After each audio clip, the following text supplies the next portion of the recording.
Hello, this is Craig Lane with Health Alchemy YouTube channel, here in the fourth of a series on the pillars of higher health.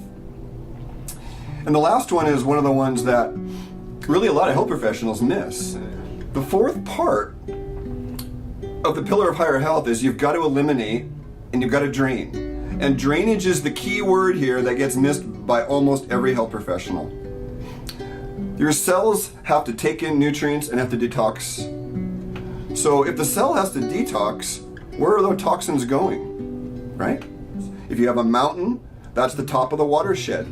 Everything in that watershed works its way down to the ocean. And so it is with us. The top of the mountain is the face, chew. So we take it in, we digest it, but as with the car and as with any engineered equipment, there's a certain waste stream that's generated as it's consuming fuel, and so it is with the human body. If you can't eliminate your own waste as part of your metabolic processes to make energy and structure out of food, you got a problem.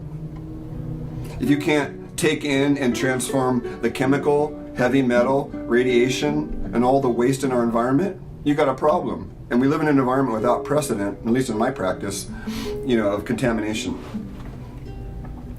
So the visual I like to see is just watch how water drains down a mountain, and that's drainage. And what do you think that swamp is before the ocean? The river deltas and the swamps. That's the Earth's purification method so that that water coming down from the mountains gets purified before it goes in the ocean.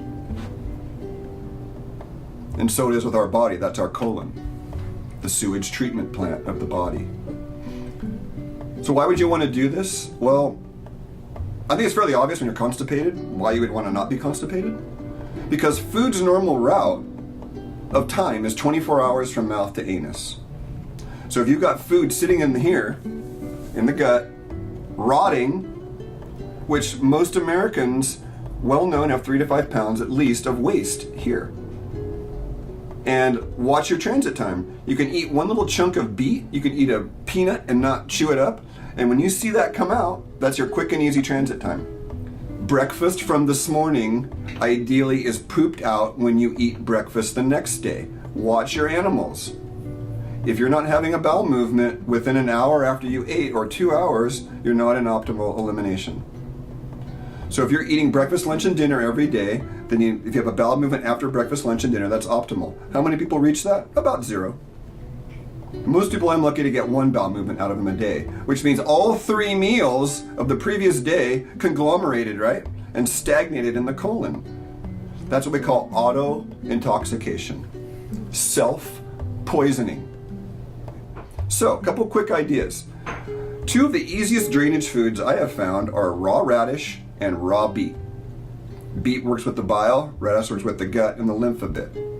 Castor oil, topically, works very well to move stagnant lymph. Helps the drainage channels. Coffee enemas and various colon irrigation techniques can be very effective. Skin. So what are our main elimination channels? Then we can move along. Your skin, so your sweating is a normal route of elimination. A rash is not. A rash means somewhere in your normal routes of elimination you're clogged. And the body's just trying to get the toxins out. Another route, peeing, right? Normal route of elimination through the kidneys, what I call your water filter.